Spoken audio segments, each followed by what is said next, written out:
Mr. Speaker, our democracy remains a beacon of hope to the entire world.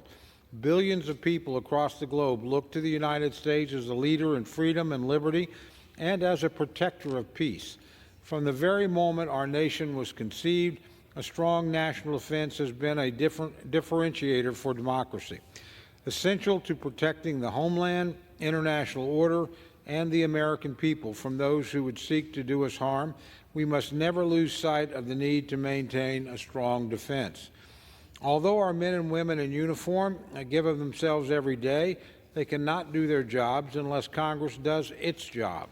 Only Congress can provide the funding for our military needs to fulfill its duties.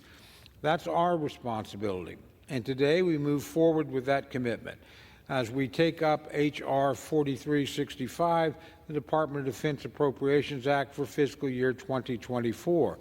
We must do our duty and make sure that our brave military members can move forward with theirs.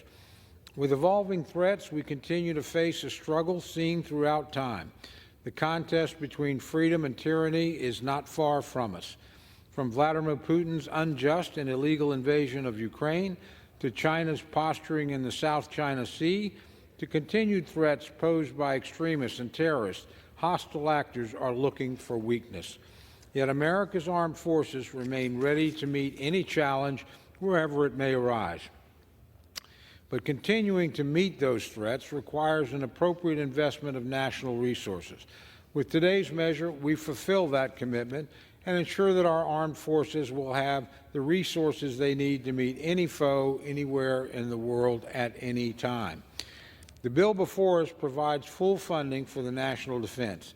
It appropriates $826 billion in new discretionary spending, which is a modest increase of $300 million over the President's budget request and nearly $29 billion, or 3.6%, over fiscal year 2023 enacted levels.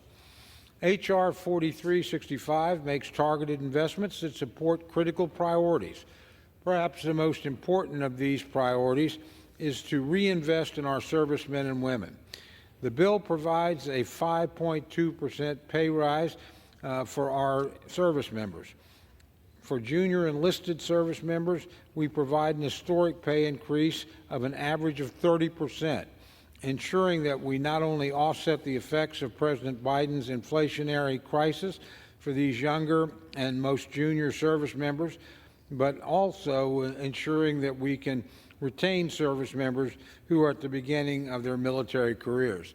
I'd be remiss, Mr. Speaker, not to give my good friend and fellow defense appropriator, Mike Garcia of California, credit for this particular measure, both in the appropriations bill and, frankly, in the NDAA as well. His work on behalf of younger service people has been exemplary, relentless, and effective.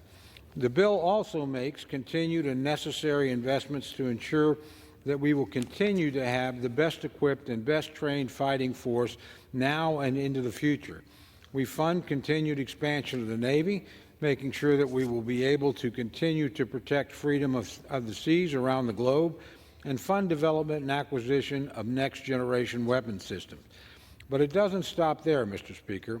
H.R. 4365 also ensures that the Biden administration cannot continue to put politics ahead of national security.